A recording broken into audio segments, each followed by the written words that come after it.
असली चीज तो यह है। लेकिन जब हमने इन सब चीजों का बहिष्कार कर दिया और अज्ञात संसार को अपना मान लिया तो ये दुख का कारण बन गया, दुखों की वर्षा होने लगी। अब आप सब चारों तरफ से चिल्ला रहे हो, अभी कुछ नहीं चिल्ला रहे, अभी कुछ भी नहीं रो रहे, अभी तो वो तकलीफ जो आने वाली है वो अभी नहीं, वो तो आगे, उसका इंतजार करो और उसी समय पर चमत्कार होगा। और चमत्कार को सब लोग नमस्कार करते हैं, बाप से समझाते हैं, कोई ऐसा नहीं होता है कि चमत्कार तो झुकेगा नहीं। इसलिए आप को जो नामदान दिया गया, जिनको नामदान पहले मिल गया, जिनको अब नामदान मिलेगा वो संभाल करके रखो और एक पर रोज रोज आप भजन और ध्यान सुमरन करके जमा करो। धीरे धीरे जमा हो जाएगा कि आपके लिए सरकार का समूह बन जाएगा। जब रिद्धि और सिद्धि और शक्ति का जब समूह बनेगा तो आप इसको प्राप्त कर लोगे। बुद्धि डूब जाएगा, बुद्धि क्लेश जाएंगे, बुद्धि अज्ञान जाएगा, उसको शक्ति मिलेगी तो फिर क्या बात, जिस चीज की कमी है उसको आप लोग अपना लीजिए तो अच्छा नहीं। ये हमारी सब लोगों से एक अपील और प्रार्थना है, जगत को उतना ही आप महत्व दो, इसलिए आप मानव शरीर के लिए रक्षा है, पालन पोषण कर सकते। इससे अतिरिक्त जब इसका पालन पोषण हो जाए तो महत्व दो अपने आप के कल्याण, और वही आपके लिए सब कुछ है। इसके लिए कुछ नहीं करोगे तो उसमें 4 खाने, 84 लक्ष्योनियां और बड़े बड़े उसमें नर्क, घनघोर, कीड़ा वाले, यातना वाले बना रखे हैं, जिसमें से निकालकर और उसमें पहुंचा देगा और वहां तरह तरह भात भात की आपको यातनाएं जब दी जाएगी तो वहां कोई भी सुनवाई के लिए जाने वाला नहीं है।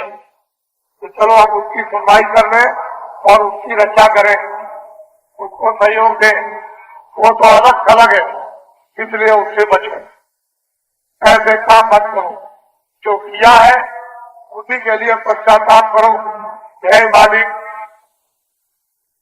इन बुरे कामों को क्षमा करो और ऐसी जड़ी औषधि दो कि वो विस्तृत हो जाए अपनी, तो हमारे किए हुए पापों को खत्म कर दे और हम निर्मल पवित्र हो जाए, जो आपकी तरफ आ सके और दर्शन आपका कर सके और जीवन सदैव के लिए छुटकारा हो सके और फिर पुनः यानी मृत्यु और जन्म इस पीड़ा में न आना पड़े। जब आप इस तरह से प्रार्थना आप करोगे तो एक दिन आपकी सच्ची प्रार्थना होने लगेगी और वो स्वीकार मालिक हो जाएगी। उसी तरह का सामान आपके लिए तैयार जल्द से जल्द हो जाएगा। तो मालिक को पहले से ही फूलों की वो सेक बनाकर तैयार किए हुए है कि तुम जाओ महापुरुषों के पास और वहां जाकर जड़ी ले लो और जड़ी लेकर के तुम उसी सफाई कर और फिर इस फूलों की खुशबूदार महकदार बड़ी कोमल भेज पर बैठ कर और मालिक के दरबार में चले जाओ। वो तो पहले से ही आपके लिए तैयार है, लेकिन आप उसका अपमान करते हो, निरादर करते हो और उसके लिए आप विस्तार करते हो कि भगवान नहीं है, ईश्वर नहीं है, ब्रह्म नहीं है, पार ब्रह्म नहीं है।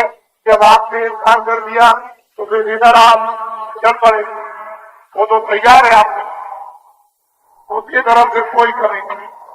वो अधिकार आपको मिला है अच्छे बुरे दो कामों का, अच्छा से अच्छा, बुरा से बुरा, भगवान की तरफ से या किताबों की तरफ से कोई रोक टोक इस युग में नहीं है। जो भी अच्छे बुरे काम करोगे तो उसके यहाँ लिख के जा रहे हैं। और अंत में वहाँ जब पहुंचोगे दरबार में तो पूरा का पूरा जीवन का आपका हिसाब फैसला हो जाएगा और उसी पर आप मानी जाएगी। आपके पास तो कुछ अच्छे काम है नहीं जो आप ये कर सकोगे कि मेरे जीवन में कुछ अच्छे काम तो मुझे कुछ अच्छाई मिल जाए। तो बुराई के लिए नफरत छोड़ो और इस बुराई से हट जाओ और उधर से दूर जाओ, बहुत बुराइयां कर डाली। अब ये मालिक को मंजूर नहीं है कि आप बुराई पर बुराई बुराई पर बुराई ये करते चले जाओ, हत्या पे हत्या करते जाओ, चोरी पे चोरी और धोखा पे धोखा और बेईमानी पर बेईमानी और झूठ पर झूठ, दगाबाजी पर दगाबाजी ये करते चले जाओ तो ये मालिक को मंजूर नहीं है। और जीवन को कुछ समझो ये अच्छा होगा। और आप लोग यहाँ पर उपस्थित हुए हो, ये ऐसे महापुरुष का ये उत्सव हो रहा जिन्होंने अपनी अमूलक वस्तु कृपा में दी थी, उस गरीबी में साक्षी में रह करके और ये कहा था कि जब हम चले जाएंगे इस शरीर से तो एक वस्तु को समय आने पर लोगों को ये बांट देना। चारों तरफ के लोग जो है वो इस वस्तु को लेने के लिए बड़ी यदि उत्साह से बड़ी लालसा से एक वक्त समय आएगा तो लोग चल पड़ेंगे और लोगों को इतना लाभ होगा कि जब वो समय आ जाएगा तो दिन में तो आप काम करोगे, शाम को बच्चों की सेवा करोगे और जब आप ध्यान और भजन पर बैठोगे तो यही से सीधे रोज आप स्वर्ग में वैकुंठ में और ब्रह्मांडों में जाओगे और रोज लौट करके वापिस आ जाओगे। एक क्षण भी जाने में और एक क्षण भी आने में नहीं लगेगा। इस तरह का आपका अंदर का रास्ता साफ हो जाएगा। उस रास्ते में कोई अंधकार आपको दिखाई नहीं देगा। प्रकाश ही प्रकाश, रोशनी पर रोशनी, लाइट पे लाइट, उजाले पर उजाला। आपको ये मालूम होगा कि ये उजाले का समुद्र है, ऐसा पता चलेगा महासागर है। उस प्रकाश में ये सब चीजें जब दृष्टि गोचर होती है तो महात्माओं ने किताबों में बहुत कुछ आपके लिए लिख करके रखा है। वैसे तो किताबों के लिखे हुए ये सब कलाम और सब जो है तीजक का काम करते हैं, पर वो ये नहीं बता सकते हैं कि अमोलक खजाना यहाँ पर रखा हुआ है और इस तरह से तुम इस खजाने को यानी प्राप्त कर लो। ये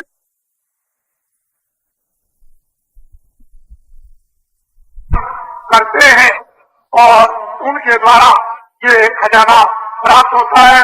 फिर वो उन किताबों को बताते हैं कि नहीं और महापुरुषों ने अपनी अपनी किताबों में ये खजाना जमा कर रखा है ये, और हमको ये साफ और विश्वास हो जाता है कि पिछले महात्माओं ने इस तरह से प्राप्त किया था तो हम भी अगर उस तरह से प्राप्त करें तो प्राप्त कर सकते हैं। इस रास्ते से चले थे हम भी चले तो पहुंच सकते हैं, नहीं तो ये किताबें अगर प्रमाण देने वाले न आए सिखाने वाले तो ये किताबें सब आगे चलकर लोग ये समझेंगे सब झूठी है, लेकिन किताबें झूठी नहीं है। किताबों के बनाने वाले महापुरुष थे, उन महापुरुषों का ये भंडारा बाद में एक दिन एक बात ये होता है। धीरे धीरे धीरे धीरे आप लोग इस स्थान पर इतनी संख्या में उपस्थित हो गए। हम जानते हैं कि बहुत से लोग इच्छा कर रहे थे लेकिन घर गृहस्थी के झंझट और परेशानियों में सब तो नहीं आ सकते, कुछ ही लोग आएंगे। अगर सबको सुविधा प्राप्त हो जाए तो फिर स्थान पर जगह रहने की नहीं मिल सकती है। लेकिन इस पुनीत पर्व का जो लाभ है उन लोगों को भी मिलता है जो वहां पे यदि कांक्षा रखते हैं कि भंडारा हो रहा होगा महापुरुषों का, ये पर्व मनाया जा रहा, तमाम लोग आ रहे होंगे और सत्संग हो रहा होगा और इस तरह के वचन सुनाए जा रहे होंगे और नामदान दिया जा रहा होगा और परा विद्या का संदेश लोगों को मिल रहा होगा, तो ये उनको भी लाभ मिलता है जो यहाँ नहीं आ सके। जो आ गए उनको तो लाभ मिलेगा ही, लेकिन उनको भी वंचित नहीं रखा जाता है, क्योंकि अंदर में ऐसी डोरियां लगी हुई है, ऐसी तैयारियां कि वहाँ संस्थान शीघ्र पलक के मारते वो वहाँ फल पहुंच जाता है और लोगों को लाभकारी सहायक बन जाता है। तो आज रात्रि को मैं ये कहना चाहता था कि आप लोग अभी थोड़े समय के बाद स्नान कर लीजिएगा, कपड़े बदल लीजिएगा, ताकि शुद्धि और सफाई बाहर से भी होनी चाहिए। और आप लोग पूजन के लिए जो प्रसाद प्राप्त हो, संकल्प का, जो दया का, उसमें कुछ है, बहुत कुछ है, गोपनीय रखा रहता है। उस प्रसाद को जो आपको प्राप्त हो उसको ले जाइए और समय समय पर वो आपके काम आएगा। मान लीजिए कभी जाने की तैयारी हो गई तो बहुत कुछ काम आएगा, घर में रखा रहेगा तो जाने वाले को दे दीजिए, उसको होश आ जाएगा और पूरी उसे मालिक की याद आ जाएगी। ऊपर से नीचे तक नाम को भी याद कर लेगा, रूप को भी याद कर लेगा, स्थान को भी याद कर लेगा और फिर मतलब ये है शब्द को भी याद कर लेगा। जब उसको होश आ जाएगा तो फिर बेहोश नहीं रहेगा। तो ये प्रसाद जो आपको रात्रि में यानी पूजा के बाद प्राप्त होगा वो ये काम करेगा। फिर लोगों की हारी तकलीफ में, बीमारी परेशानी में उनको काम में आ जाए।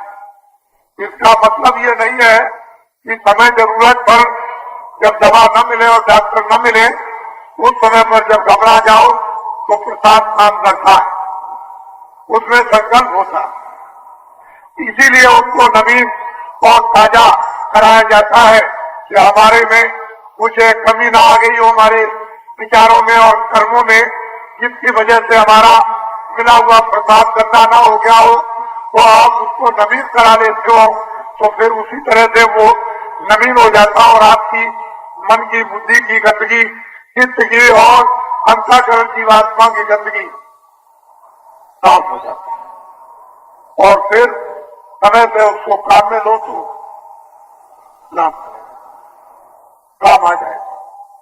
ये प्रसाद इसके लिए होते हैं, इसके लिए नहीं होते हैं। आत्म जागरण होगा, बाहर से भी काम आएगा, समय पर जाते समय उससे वो खिला देगा और जाते समय में निशाना बना देगा और फिर गुरु की याद करा देगा और जब गुरु की याद होगी तो गुरु फिर आपकी संभाल कर देंगे। इस तरह से सब तरह से लाभकारी होता है। मुझे उनका छोटा मोटा काम नहीं होता। जो आप इतनी दूर से आते हो, ये जरूर बहुत लोग आए हैं, ये तो लाभ उनको मिलेगा ही, लेकिन आपने पिछले भंडारे पर देखा कि पूजा करने आ रहे, ठीक है, कोई बुखार नहीं है, खाना हाथ से लिए हुए हैं, चढ़ाने के लिए जा रहे हैं, प्रसाद लेंगे और उसी समय तक समय पूरा हो गया अब सीधे ऐसे और शरीर छोड़ दिया, शरीर छोड़ दिया। ऐसे वक्त में, ऐसे समय में, ऐसे माहौल में, ऐसे सत्संग में जीवात्माओं की फौरन संभाल हो जाती है और ऊपर के मंडलों में भेज दी जाती है, वो नीचे नहीं रखी जाती है। फिर तो आपका अनर्थ हो जाएगा, फिर अभाव आ जाएगा। इसलिए ये समय बड़ा पुनीत और पवित्र होता है और उच्च कोट का होता है। ऐसा अवसर बहुत कम लोगों को मिला करता है। तो आप उसकी सफाई, कपड़े भी बदल लो, स्नान भी और अपनी तैयारी रखो। जब 12 बज जाए तो उसी मिनट 12 बजने के बाद रात्रि से पूजन शुरू हो जाएगा और विधिवत आप फिर उस प्रसाद को आप लीजिए और पूजन कीजिए और फिर उसके बाद बाहर आइए और प्रसाद को संभाल करके रखिए। फिर आपको सत्संग मिलेगा, फिर भजन और ध्यान और सुमरन जब आप करोगे तो अंदर के जीवात्मा के कान खुलेंगे और सब नाम आपको सुनने को मिलेगा, आँख खुलेगी, देखने को आपको मिलेगा, जिसको दिव्य आप कहते हैं, ज्ञान चक्षु, तीसरा नेत्र। ये तीसरा नेत्र सबके पास है। ये है पूजन का सही असल में अर्थ और मतलब। ऐसा नहीं कि हम पेट भरने आए, यहाँ तो रूखा मिले, सूखा मिले, मोटा मिले, कोई मिल जाए, जो कुछ मिल जाए बना लीजिए, या जो मिल जाए बना हुआ ले लीजिए। इस तरह से यह स्थान ऐसा है, लेकिन असली वस्तु को प्राप्त करो, असली वस्तु पाने के इच्छुक हो जाओ। उस घाट पर आ जाओ कि असली वस्तु के लिए चिल्ला पड़ो, दवा पड़ो, बेचैन हो जाओ और कल्याण हो जाएगा। इसलिए आप इस स्थान पर आए। और वो जगत के काम, ये तो जब आपके विचार ठीक हो जाएंगे, भावनाएं ठीक हो जाएगी, आँख ठीक हो जाएगी, कान ठीक हो जाएंगे, बुद्धि में विवेक हो जाएगा, तो चुटकी बजाते में कर दिया जाएगा। वो सब काम चुटकी बजाते में होगा, वो किसी को मालूम नहीं है, लेकिन उसके लिए आपको पहले तो तैयारी करनी होगी और वो चुटकी बजाते में काम होगा और दुनिया उस काम को देखते हुए हैरान हो जाएगी। अरे दुनिया क्या, सारा विश्व हैरान हो जाएगा। यह है ईश्वर की लीला, भगवान की शक्ति, उसका चमत्कार। इसलिए कुदरत है, प्रकृति है, नेचर है, अपना समय पर काम करती है और समय पर सबको झुका देगी, सबके सिर को नवा देगी और सब सीता और प्रणाम वो करने लगेंगे, उस कुदरत को, नेचर को, प्रकृति को मानने लगेंगे। इसलिए कोई अदृष्ट में कोई शक्ति है जो अपना काम कर रही, और महात्मा और क्या कर भाई, उसी पर तो आपको अर्पण कराते हैं कि आप उसी पर निछावर हो जाओ, उसी पर आप अपने आप को मिट जाओ, उस पतंगे की तरह से अपने आप को जल जाओ और फिर इसको खाक में मिला दो, और जो खाक में मिलता है वही तो पाता है, नहीं कौन पाएगा। ये सब तुम्हारे लिए सुगम सुलभ बन जाएंगे। रात में धीरज रखो, समय से आओ। ये तो कामकारों का भी काम गाँव में चल रहा और वो बराबर चलेगा। गाँव में खबर पहुंच रही है, आप अपनी तरफ से सुस्त मत हो, काम हो रहा, मालिक की उस काम में दया हो रही और वो आपके काम को देख रहा और उस काम का इंतजाम जान रहा, वो सब कुछ है उसकी निगाह में, उसकी दृष्टि में। तुम अपने आप को अज्ञानी मत बनो, अपने काम में मत रहो, जो आदेश मिले उसका पालन करो। तब काम समय आने पर श्रेष्ठत्व मिलेगा, ये तो आपको जानना चाहिए। अरे जब किसको मिलता है, नाम किसका होता है, इतिहास को फिर देखो, जब भी मिलेगा नाम भी होगा, कीर्ति भी होगी, सब कुछ होगा, लेकिन काम तो करो। नहीं करोगे तो इतिहास नहीं बनता। जब और कीर्ति नहीं आपको होती है, न मिलती है, तो धीरे धीरे सरल धरे उस काम की तरफ चलो। तो हमारी देवियां और पुरुष बच्चों के बारे में कुछ नहीं कहेंगे, ये तो हर वक्त स्नान किए रहते हैं, ये तो हर वक्त स्वच्छ रहते हैं, कि उनके बच्चों को कोई बोझ नहीं होता, उनको तो वैसे ही रखो, लेकिन सूट और स्त्री कम से कम 5 स्नान कर लो। मान लो कोई बीमार है तो कपड़ा भिगो करके पहुंच लो बदल, और कपड़ा बदल लो, बस स्नान हो गया।